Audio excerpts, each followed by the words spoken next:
Comment dire? Fuck my life.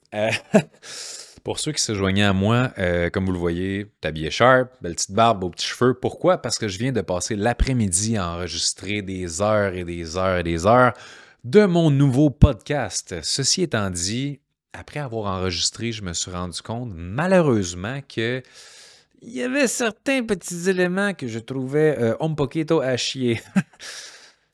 Et j'ai des hauts standards par rapport à moi-même, par rapport au contenu que je veux vous diffuser sur les interwebs.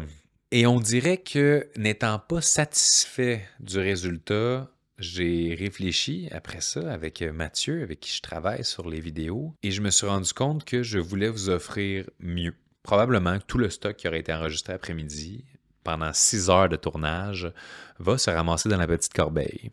Et sincèrement, oui, ça fait chier, oui, c'est dommage, puis oui, c'était quand même bon. Fait que dans un sens, j'aurais pu le partager, j'aurais pu le diffuser, puis me dire, bon, mais regarde, c'est ça, on commence quelque part, puis on verra qu'est-ce que ça donne. Mais en même temps, j'ai fucking 15 ans d'expérience dans ce que je fais, puis ça ne me tente pas de donner une qualité inférieure à ce que je sais que je suis capable de partager. Pour être super transparent avec vous, je trouvais que l'angle que prenait mon podcast n'était pas aussi bon que ce que je peux tourner habituellement. C'est que généralement, quand j'enregistre des épisodes de podcast, par exemple avec des invités, ben c'est dynamique, c'est une conversation, c'est des vrais échanges, c'est des vraies questions, c'est de la vraie philosophie, c'est de la vraie réflexion, c'est deep, il y a des émotions, c'est vulnérable. Mais là, c'est comme moi devant la caméra, on s'entend dessus là?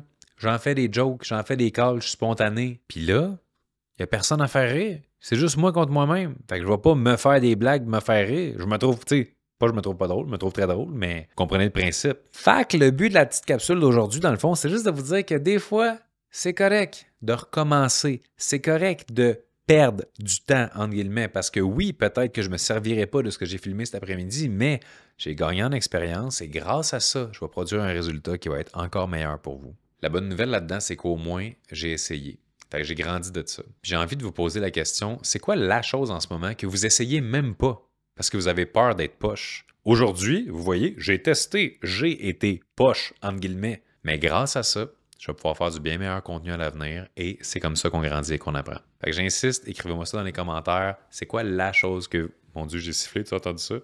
C'est quoi la chose, dis-je, que vous n'avez même pas le courage d'essayer parce que vous avez trop peur de ne pas être bon? And don't forget, my friend, it must be hard before it becomes easy. J'ai-tu vraiment fait ça? J'ai-tu le droit de faire ça sur Internet en 2023? Je le sais pas. Je vais le faire pareil. Bonne fin de journée.